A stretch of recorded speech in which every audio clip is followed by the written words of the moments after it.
we took our first step towards Shadowbringers. We've played 4.4. A lot happened in a single patch. I mean, there's a lot of maintenance, right? We visit a lot of old characters. We tour the world a little bit.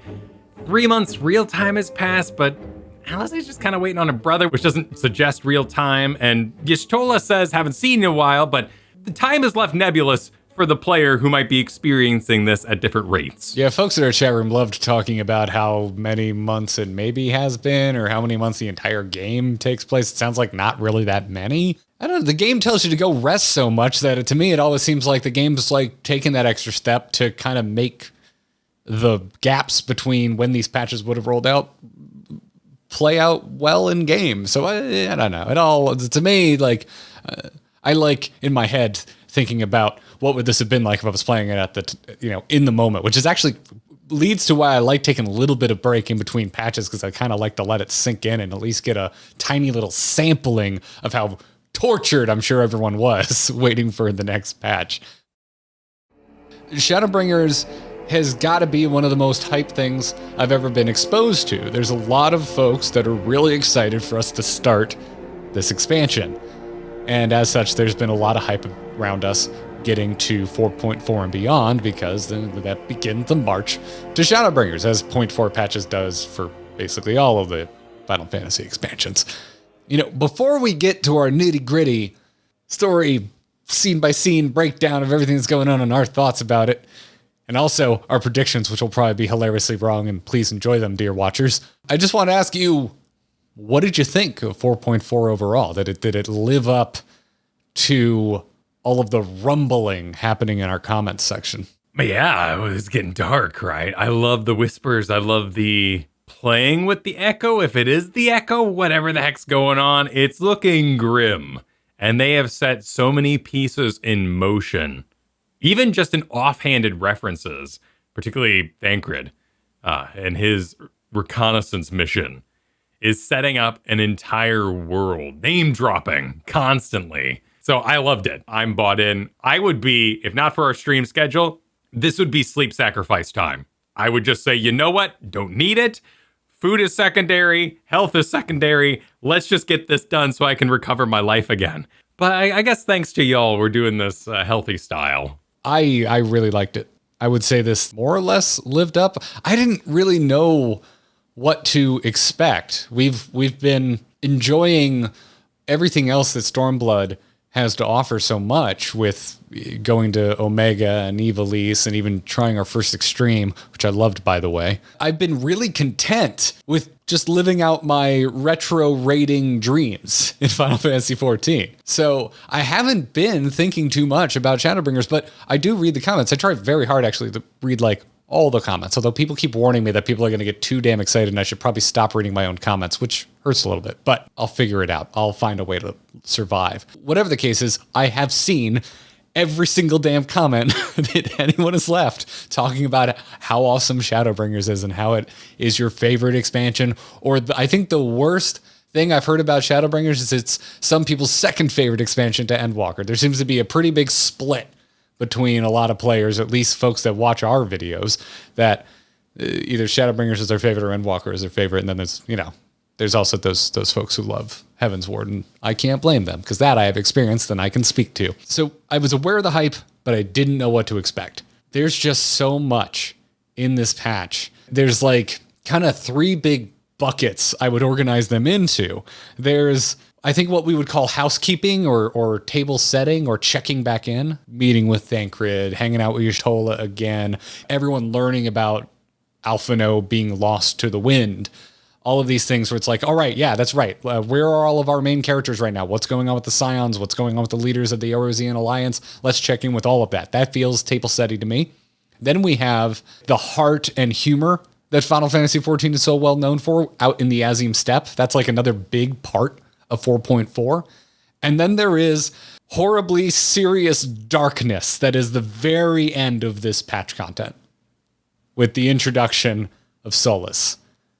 Which, holy shit, Solus has been so hyped up for me. None of you told me his name.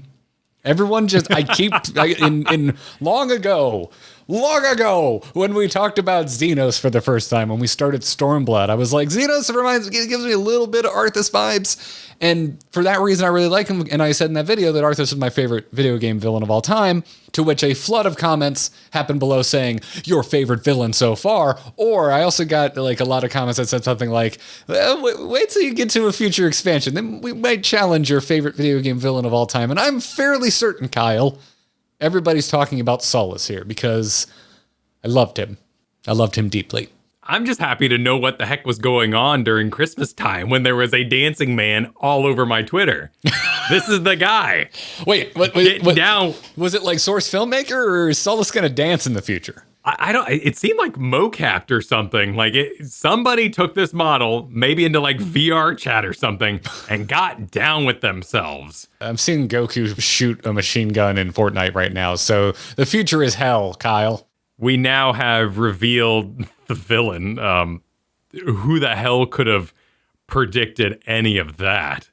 There's no universe where you can line up those dominoes.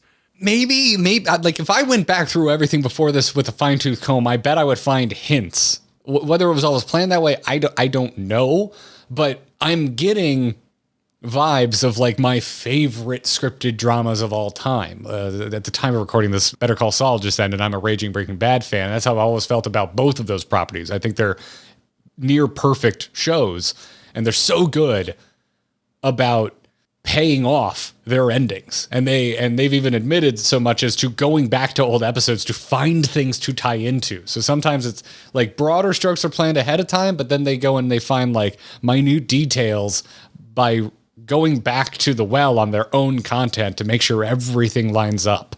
It's interesting to get back into the story, though, after such a prolonged venture into raiding and other content. Although I have a mad itch to start doing the other extremes, Kyle. Let's go all the way back to Ifrit and let's do all the extremes. Let's do it. We'll make our own achievement list and we'll just start putting stickers on it. But before we move on, Kyle, I just want to say, I kind of want to support our bromance. I think you should support our bromance. Do you want to support our bromance? I always want to support our bromance. Okay, man, I think I really want to support our bromance. If only there was a website for supporting our bromance. All right, so let's get to the story breakdown. There's so much to talk about here. So let's start off with the table setting, the checking in. Alizé is bored and worried. Alizé's sporting some main character vibes. And our intro into Shadowbringers, it would seem. But a alliance, big meeting, a table is being arranged to assess the Ascian threat, which kind of got like that gets right to it. Does it get right to it, though? Because it's a long-ass time before we go to this table scene. You know me and tables. I'm like, oh, boy, here we go again. Either I'm going to be bored or something horrible is going to happen to me. But it took basically this entire patch before I got to figure out which type of table meeting we were going to go to. True, but we didn't have to waste any time like making anyone believe in Ascians. No one at the table was like, Ascians aren't real. That was nice. That's, again, it's something I like about this game and its narrative, and we've talked about it before, is that shit doesn't happen. Problems don't begin because of stupid misunderstandings, right? Like, everyone's usually on the same page and believes in things that are true within the confines of the game. There's not a lot of skeptics, which could be interesting. They could have, there's probably an interesting storyline in there somewhere where someone's like, Ascians, I don't believe in them, but they just don't bother. Everyone's like, yeah, Ascians, they can possess dead people. We're on board. Let's go. And then we get to catch back up with thirsty Thancred. Very thirsty. God, I needed that. He's going a mile a minute. He is just dropping names. He goes on about the Dalmascan capital getting razed. You know how I said when Estinian showed up in Stormblood that I would play a solo game about Estinian's exploits throughout Stormblood? I now want that for Thancred and going around causing rebellion within Garlemald. Like, that sounds so cool to me. I love this is like a blink and you miss it, but I was like, oh yeah, I forget that that's what Thancred was doing. And then he comes back and he talks about the fact that he was successful in doing that. And I'm like, oh man, Thancred's so cool, and we so rarely get to see him go and do cool things that, well, I want to see it. I want to spend more time with him. I'd like to, I wouldn't mind, not that 4.4 isn't long enough already. It is a meaty patch. I'm with you. I hope we get our buddy moment with Thancred, because he has been such a distant character. Granted, a lot of that might be guilt for being an Ascian and being responsible for many of the events of A Realm Reborn, and now he feels like he's paying that off. Are you responsible if someone possesses your body? He's a Scion, though. Like, this is his job, and it would be kind of against his contract to perform evil under Ascian rule. First of all, if Estinian gets Devil May Cry, I want Thancred's game to be Shadows of Mordor, where it's a little stealth-like, but also you go around and like kind of build, you know, maybe all Thancred's ladies, you get your, what was the hierarchy called in that game where you had all the orcs? Oh, that was called the Nemesis system. Yeah. So instead of a Nemesis system, how do I say this respectfully? You want a waifus in different area code system? Yes. Thancred's hookups system. You manage your factions. You want the side piece tier system. There we go. Perfect. Oh my God. Perfect. So far, this game has delivered everything and some things I didn't even know I wanted. So I'm excited to go to Dalmasca. Yeah, I'm excited to go there. You know, it's been messed up, possibly, by Black Rose, which would be very horrifying because it's an entire capital rather than a simple camp. That's true. We've seen very little of Garlemald, and you and I have seen, I think, more than the average MSQ player because we've done 2/3 of Ivalice. And the thread gets just going. So he references that the Alliance is funding resistance fighters against the Empire, mainly the Sultana and Elder Seedseer. The Populares, who Asahi was a part of, have had some sort of big setback. Their faction isn't doing very well, but they're also the pawn in like Xenos or, you know, fake Xenos' plan to keep Doma outside of peace talks with the Empire. He also drops that Xenos is walking around just in plain sight. Everybody sees him now. No secrets. Xenos is alive. And he talks about like being fully recovered, but also mentions that not all Garleans believe that it's Xenos, which I think is really interesting. And finally, he suggests that Alphino never made it to the capital, as his super duper secret link pearl sent a message of the burn. Yeah, I feel like, hey, Thancred, you're sitting there with Alice. Maybe lead with that. Do we get to talk about finally hanging out with Y'shtola now? Yes, Y'shtola shows up again. She has a bit about like de-aspected crystals, which I feel like we would understand a little more if we were doing the Doma restoration, like building those buildings and all those side quests, which was an activity to do during this downtime, which frankly we haven't gotten to yet. With this game, there are no asides. There's no throwaway lines. I just have no idea where they're going with this. Granted, it leads to an explanation on what happened with Yatsuyu, which we kind of, you know, put together that objects of worship can become funnels for summoning, and you don't need religious zealots. You don't need like clerics and entire peoples dedicated to summoning a thing. You can just have one object that embodies all of that belief.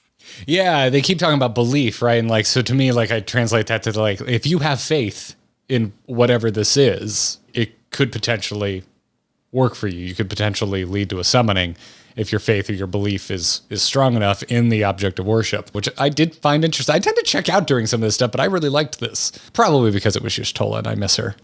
I had to go a whole damn expansion without her, and now it looks like I'm going to go a whole damn expansion without Thancred, but we'll see. Or maybe Y'shtola is... yeah, there's too many Scions down. There's too many Scions down right now, Kyle. I don't think we're going to go the whole damn expansion without the Scions. We've already done an entire expansion without the Scions. It was called Heaven's Ward. We also did most of Stormblood. We were hanging with Lys. It wasn't very Scion heavy. Cryo got captured early on. Cryo was captured. Y'shtola got cut down. Yep. Thancred was just doing Thancred things. He was spying around and, you know, helping, but he's slow. He can't use the teleporters. He has to walk everywhere. I enjoyed this entire bit. It does connect to the stuff happening out in the Azim Steppe, because we go with Y'shtola, eventually with Hien, and it's all about the flow of ether through Eorzea itself. And if you really can trace that entire arc all the way back to just this moment, we're having Crystal class with Y'shtola. Speaking of Hien, I'm so sorry, Hien. you're a really cool character, but I've never been less interested in what you've got going on than any time we were in Hien's main hall. Is it a throne room? Would you call it that? He doesn't really have a throne. He likes sitting on the ground with everybody. He's very much a man of the people. And we're going to get to the Azim Step, and I loved that deeply, but everything with him in his room, I was just like, all right, come on, can we move it along, Hien? Like, this is serving a couple of purposes. This is where the writers are attempting to put all their pieces in place, and they want to do proper foreshadowing, which means Hien gets the short end of the stick here. He has to communicate to the player that Doma is not safe. Doma is constantly on the edge of invasion. And there's this very scary place right next door called The Burn. Now, we don't know much about it right now, but Hien doesn't like it, and he doesn't want to go there. Lee shows up. She says there's now 5 nations in the Alliance, which would be our 3 grand companies, Ishgard and Alamigo joined. So Doma's not under that protection yet. And as such, Hien wants to build his own alliances with the people around him. He's a planner. If he was a StarCraft player, he would like to turtle. Oh, yeah. Well, and he's literally turtling up. He tries to get the turtle people involved in helping him. They say no. He tries to get Hingashi involved. They say no. That is a powder keg that still didn't explode. I really expected Stormblood to address the Garlean embassy sitting in the middle of Hingashi. Yeah, I thought so too, but maybe it's just an example of how they're still seen as a nation worthy of some advocacy from someone. Like, you need some example of them being functional members of society, because we are constantly, as the Warriors of Light, dealing with them at their most evil, at their most corrupt and like selfish, right? You know, we get hints of this from other people and even ourselves. You know, we've taken time to go do evilies and stuff, and not all Garleans are bad, right? Like, they're an entire nation. And so I think you need an example of that in a world that we inhabit. And so having that embassy there in Kugane, at the end of this, I kind of feel that that's just what that represents. Here's an example of Garlemald just, you know, playing politics, being a part of the world, and not constantly trying to dominate everyone. Right, and Stormblood was about removing Garlean control from the new continent we were on, which was Doma and the Ruby Sea and all that sort of thing, which Hingashi's right there. Kyle, I feel like this is Star Wars, the prequels, and you want to talk about the politics, and I want to talk about the lightsaber fights. And we have a beautiful lightsaber fight, which is the Burn. We get to do a whole dungeon, and it's awesome. Yeah. I'm so hung up on Solace that a little bit of my memory has faded on some of this stuff already, even though it hasn't been, at the time of recording this, it hasn't been that long since we did this. But the Burn, the main reason we went here was to see if we could find Alpha Note, right? Correct. Yeah, that's right, because we don't talk about the other parts of why the Burn is important until after we come back from it, because we did, like, as Warrior of Light, came back with a reconnaissance report, essentially. We're flying on the wings of our beast, which Hien is so proud of. His eagles. He loves his eagles. I love how much Hien loves his eagles. It's like, I'm sure it's what I sound like when I'm talking about my chihuahuas. Absolutely. You know, I understand it. But while we're going to the Burn, there's a sandstorm that comes in and divides the party. Otherwise, we probably would have stuck to the air and looked for Alpha No clues from there. But that storm brings us down. Dude, I loved the Burn. It was beautiful. It has such an opportunity to be plain, but the music, the skybox, the storms, the sand, it all added a layer of mystery, which worked perfect for the Allagan tech you were discovering along the way. And the whole Burn, the idea of this land that's completely devoid of ether, kind of plays into what we experienced with Alexander. Like, we had to stop Alexander, partially because he's a giant primal robot and had control of time or something along those lines. But he was so big that he was going to drain the entire Idleshire area and destroy it, and just sap up all the life. And that's what happened here in the Burn. Now, the fact that it's like a major through point for the Empire, and now we have Solus, the Burn doesn't sound like something that happened accidentally, and it's almost built like, oh, the Empire saved us from the Burn. The Burn is what would have happened to the whole world if the Empire hadn't stepped in. That sounds false. Something big happened in the burn, and I'm really curious to explore it further. And Hien hates it. He hates this place. Well, it's unnatural, right? Isn't it a monument to the Allagan's hubris? Isn't it where they raised Azaz Law out of? Isn't Azaz Law like a chunk of the burn? And that would explain why the burn is kind of bowl-shaped on the map. It's kind of in a canyon. I thought it was more of a natural desert. But we found the Allagan ruins. We saw a big worm, but also a generator was discovered while we were there. And we found the Emperor's personal guard dead, which suggests that the Emperor, or in this case, Xenos, who would also have control of the Royal Guard, was the ones who attacked Alphino. Oh, I forgot about that little tidbit. God, this is dense. There's a lot in here. And naturally, Alizé is a little upset. And I think it's adorable that Lisa's like, go check on your friend. There's so much healthy friendship on display in this game. It's wholesome.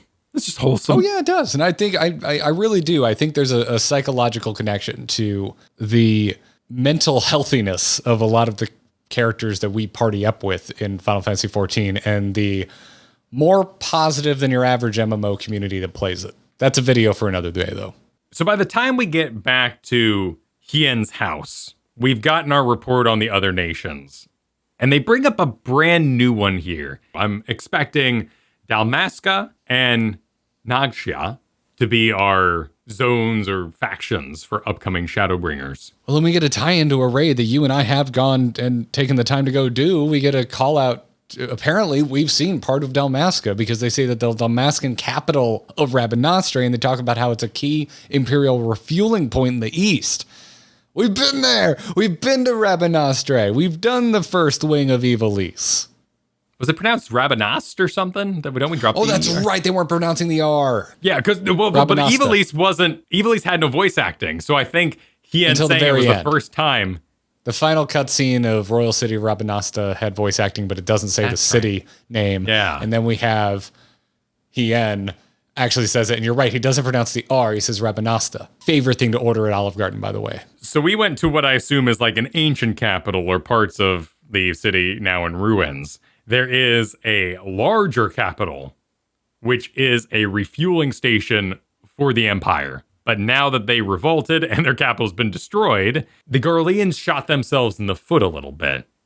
And so Hien has a very practical plan to raise a giant shield over the burn using the Allagan technology.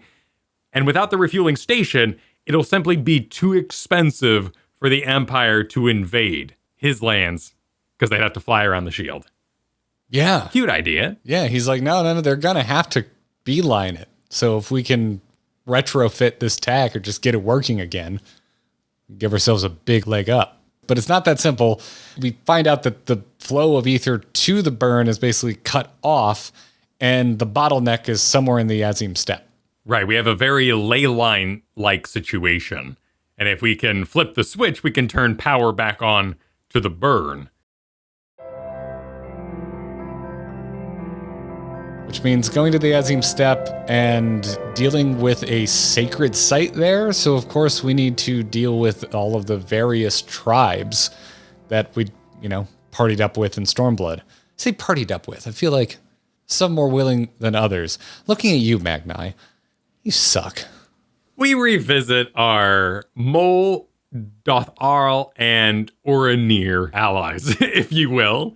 It's super cute. And Hien, playing the political maneuvers, knows that he just can't walk in there and turn on the old generator and make everybody mad. It's a sacred site. Oddly called the House of the Crooked Coin, which it wasn't a house, nor was it like a rogues guild. So the name is really bizarre. If I'm playing a fantasy game and you throw that name at me, it conjures all sorts of imagery in my mind, and there's no reality that exists where my head went to giant alien-looking obelisk room. That's not I'm what all I for thought obelisks. we were I'm going all for aliens and the moon. Like, let's do it. But yeah, it's a little... They never explain why it's called that either. And now I'm just curious why. Because if, like, that aside, if you're just like, well, it's a sacred site, it has to do with ether flow, we're going to it. Yeah, I would kind of maybe expect it to look like how it looks, but just the name threw me off. I found it very strange. I don't know, is there a short story somewhere? Did I miss clicking on an NPC that explains why it's named the House of the Crooked Coin? Please comment below and let me know what's going on with that. Oh, I think Chad did mention that there is a side quest that takes you up there to look at it back in Stormblood Prime. Toss a crooked coin to your YouTubers and let us know. It's not blue. It's plain. So Serena's still down. She wants to join, but we have to go talk to Sadhu, who is just crazy. I love her. Sadhu is one of my favorite side characters. She makes an impression when we first meet her and the Dothraki, but then she's, we don't see her too much. They show up as, everyone shows up in the final Stormblood cinematic where everyone joins in the battle on the Alamigo Castle, but everyone out here, the Azim Steppe, I've heard some people didn't land for everyone, but I really liked our first time out in the Azim Steppe, with the exception of how long you have to do chores for Magnai. And I was properly excited to come back. This is where I was back on board with hanging out with Hien, because Hien leads us out to the Azim Steppe, and I'm like, yeah, let's do it. I miss the followers of the Nama. Let's go hang out with them again. And Sadhu did not disappoint. Yes, this spot shall serve as well as any. I shall enjoy this Hien. It's such a nice stepping stone that plays off of our pre-knowledge of these three characters. Cyrena, she's on board. She's like, hey, listen, this is a touchy subject, so you should probably go talk to Sadhu, but you have our blessing. And then we go talk to Sadhu, and Sadhu responds exactly how you would expect her to respond, which is, no, you can do this, but I want something in return. Oh, no. You're not doing a fetch quest. I want a chance to kick your ass. That's what I want, because that's the character I am. We get funneled straight into a duty, and in your head, you're like, oh, this is awesome. This is really cool. What a great fight. I get to throw down with Sadhu, this character I really like, or depending on how you are, might be maximum waifu for you. Whatever the case, you're already having a good time. And Kyle, in the back of my brain, as I was trying so desperately to complete this faster than you on your broken high damage samurai, and I almost did, but you beat me over the finish line, was, where the shit is Magnai? He kind of seems like he would be a major monkey wrench in this entire situation. And right as that thought started to even leak into my brain cells, Magnai shows up. I honestly thought the bowl that he lives on top of was the power source. Because we still haven't dealt. We don't have to, I guess. It's a nice set piece, but it's got fingers up around it. I don't know if a giant Titan, not Titan, but someone's going to come by and pick it up and pour him out. It's really visually striking. These words are as wind from a horse's backside. Plentiful, but your axe sings more sweetly. Let her speak for you. There's some really neat displays of duty improvements they're doing throughout here. We've played as Alphino now, but we got to play as Y'shtola. And there were some camera spins they did and some unique abilities in there. It was very, very simplified, breaking it down to a simple caster where you had to heal Hien at one point. And I thought that was very cool. It's a really solid solo duty.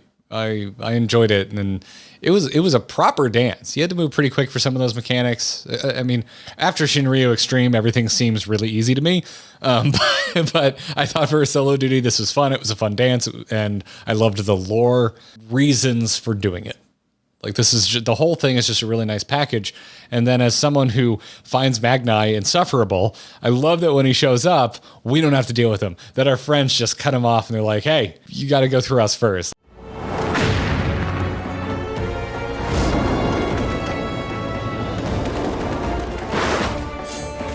Forgive me, Brother Magnai, but we have an arrangement with the Dothraki. Y'shtola and freaking Hien joining the fight. It was great. Although then we take control of Y'shtola and get to play that out.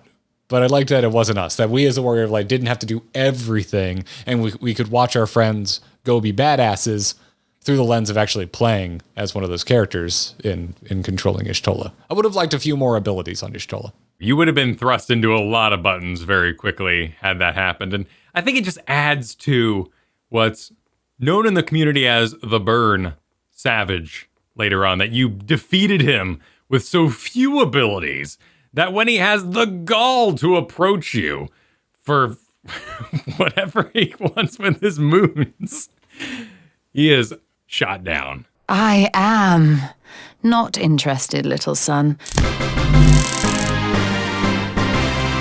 Yeah, man, we've unlocked another meme. We now understand another joke that gets thrown around in this freaking community. And why we were sent so many sun emojis when we were in the Azim Step last time.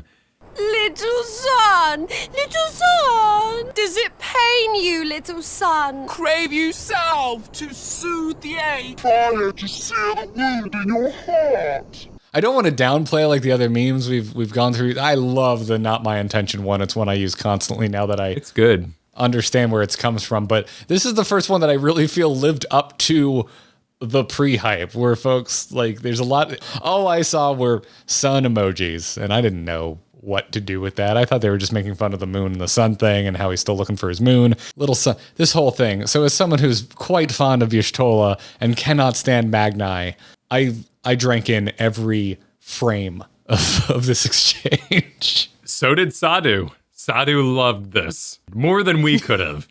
Sadhu was overjoyed. Is Magni ever gonna find his moon? Because I feel like they're setting it up to be Sadhu. Is the vibe I've been getting. I feel like the game is trying to ship them as much as I kind of just want Magni to be alone because he sucks. The Azim Step is not a happy place, I feel. We are diverting power from it. It's this verdant valley that speaks of the moon and the sun and gods and goddesses, which parallel our own world lore with Dalamud and the primals, plus whatever moon business, is going on in the launch screen. Like, there is no way the Azim Step stays pure. I wouldn't be surprised if there's a moment where Magni gets to show his true bravery. Maybe Sadhu falls for it. I mean, if it's true bravery, is it falling for it? Or is it just... I mean, like falling in love, Oh, okay. That makes more sense. And Sadhu is smitten. No, I'm not rooting for the little son. So we switch on the step. The bird has power. Tataru commissions the Garland Iron Works to fix the generator, so tracking those funds. And finally, we get to our big meeting. But real quick, I was really worried about Y'shtola during this while she was opening up the flow of ether to the burn. I thought something bad was going to happen.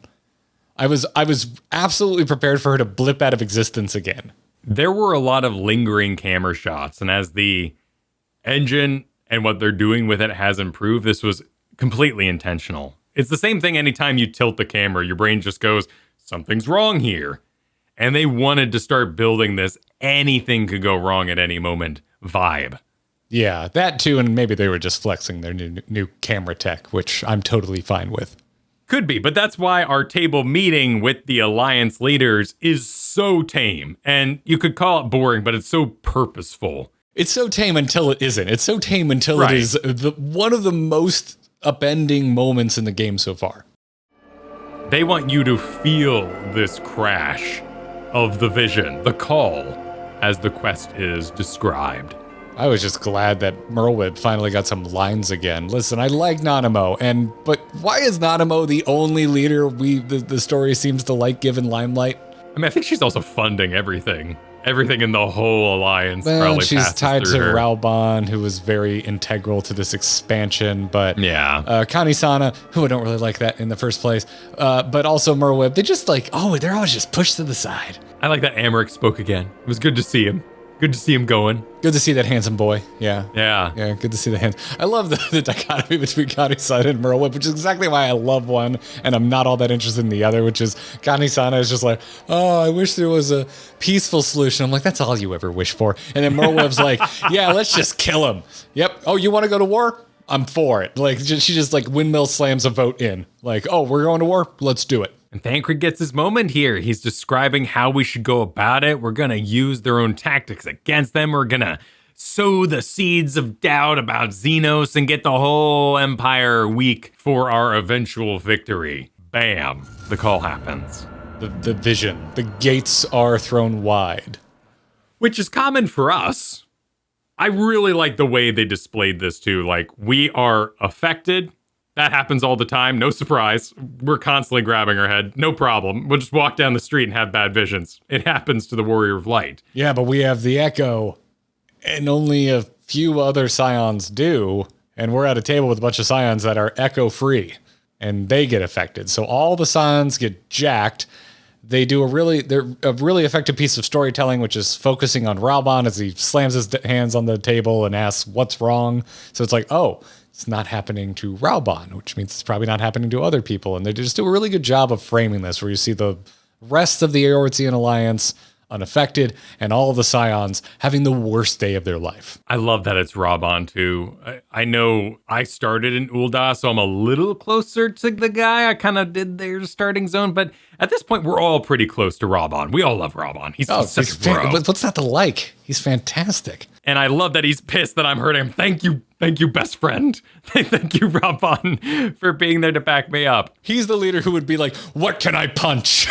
Like, how do I punch this better? Like, but it's a great cast of characters. It poses so many questions at the same time it answers them, because Lisa's in the room, all the leaders in the room, they're not affected.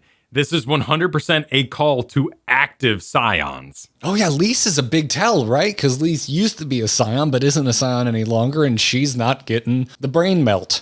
Well, and Kryle's not there, who has the Echo. And is an active Scion. Right. Urianger is not there, who we learn later was affected. We don't hear about Kryle, do we? But the fact that we don't have another Scion in the room with Echo, and we see Thancred, which is also another big piece of information. Like, if Y'shtola's affected by magic business, she's got wizard eyes now. She studies magic all the time. She literally just opened some obelisk power sources.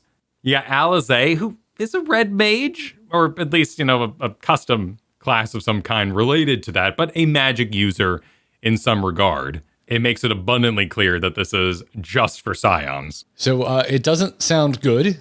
The voice speaks about a looming calamity, and there's even a capital C, and it's like, hey, you don't need to know much about Final Fantasy to know that calamity is a bad thing.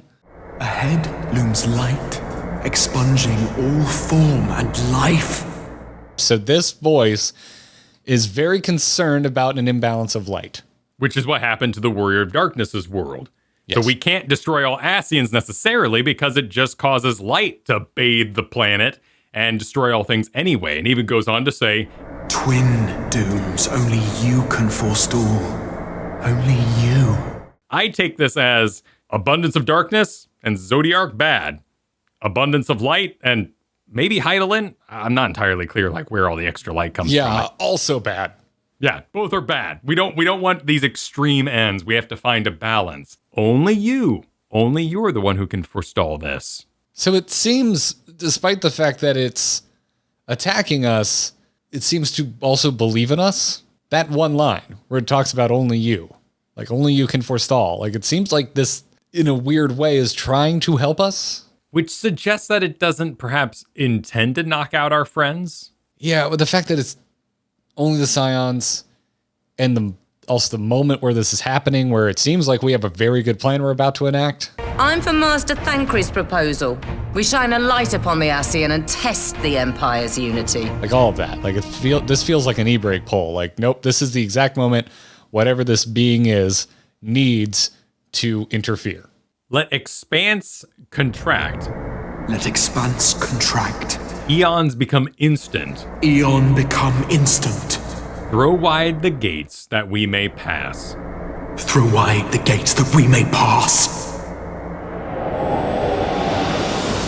This is like it's talking about space travel. Is this how the kid from Warring Triad got to our planet? Are we going to be able to move between the planets so that we may pass? What faction was the kid a part of? Are there... That was a Knuckle-Eye? Yeah, Knuckle-Eye. Like, what is he part of, like a space people? But his world fell to darkness.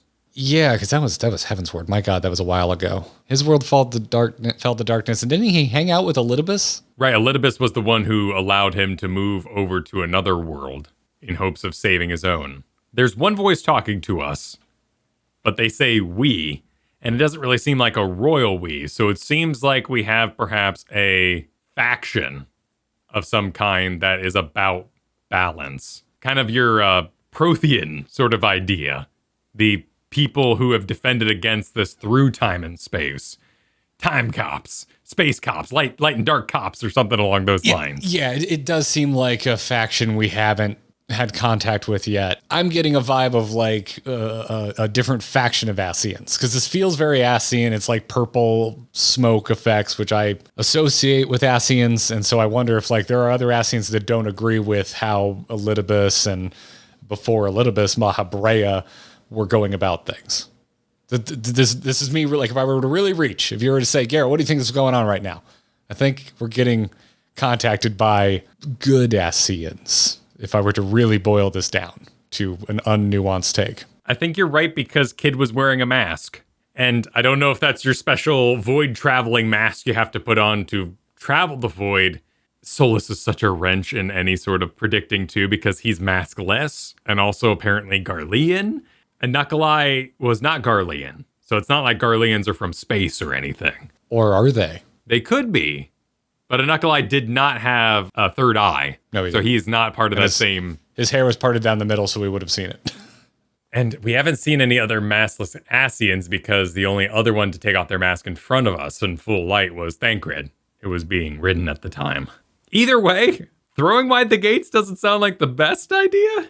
This all seems very foreboding. I just don't know if we should be as scared of it as I think the game initially displays it to be a scary thing, because it seems bad. Our buddies are dropping right and left because of this voice.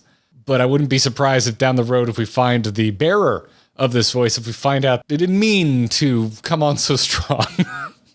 Maybe they're just learning how to communicate with us this way. So maybe it was an overreach. There's a lot of vibes I'm getting right here. Right, but not a distress call, because it went directly to the Scions and was addressing the exact plan that was being given in real time. So there's some sort of watcher or connection here. And it gets layered again. Thancred goes down. And he's susceptible to any sort of magical communication because of what happened to him after being controlled by Lahabrea and being cut off from magic. So that's like okay, so Thancred's weak, that's okay. But when then Urianger goes down, and Urianger doesn't have those vulnerabilities, that starts to suggest that there's like perhaps a nefarious, or even just a red herring nefarious here. Well, Urianger and Y'shtola go down simultaneously. Oh, you're right, Y'shtola, yeah, so what, they crank the power too high on their broadcast? Alize's okay, though, and you would think Y'shtola would have more magical resistance. And Y'shtola was in the room the first time it happened. Yes, and Urianger got the call at the same time where he was. So it's not like a double helping did it, because Alize has had a double helping too. There's not a perfect number, because Thancred went first after only one. Urianger and Y'shtola went down after two, but we're still fine. Alize is still fine. That's it, and we don't know the status of Kryl. Just having a bad time somewhere out in the world. Kryl's just out by herself, just like, damn, this really sucks. And Alphino. Oh yeah, but we do see Alphino post all of this. But granted, he's pal around with Shadowhunter, and maybe not necessarily in the cutscene that we saw was talking about this call. It could have happened to him at a distance there, but we don't know if Alphino was affected. I'm assuming it did if it affected Urianger when he was nowhere near us. Right. Urianger makes me go, okay, this is not location specific. But the least not being affected makes me go, this is active Scion specific. To me, I'm personally certain Alphino was affected. That's how I feel. I feel like, of course, Alphino was affected. We just didn't deal with Alphino seeing this vision. At least not yet. I'm sure when we inevitably have our reunion with Alphino that we're going to cross that bridge. What's Hoary Boulder's faction? He's not a Scion proper, though. He's just a... Well, he was originally one of the Crystal Braves, wasn't he? Oh, we also made the kid a Scion, too. But that was optional content, so... all the stuff about a Knuckle-Eye, I'm like, a Knuckle-Eye totally is coming back, right? And it seems like important that we did the Warring Triad. Yeah, he seemed like a big character to walk in the room having not met, but it could happen. You know, they could do a couple of lines to catch you up real quick. Story-wise, this services to isolate Alize. Open your eyes, I beg you! Which is a great story beat for her character. Originally, back in A Realm Reborn, when we met her out in Coils of Bahamut.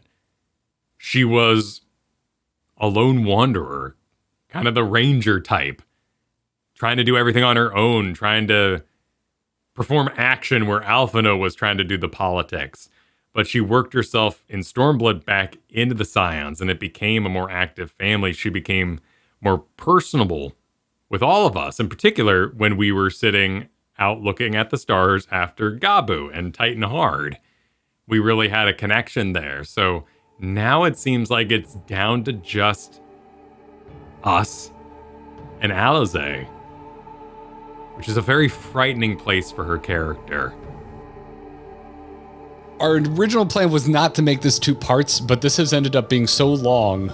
We really want to dig into the whole soulless side of things. As usual, please like, subscribe, and ring the notification bell so you don't miss the latest uploads from Kyle and me, including part 2, where we dive into that throne room scene.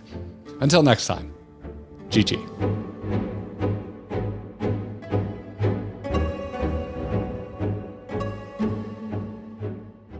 SupportOurBromance.com. SupportOurBromance.com.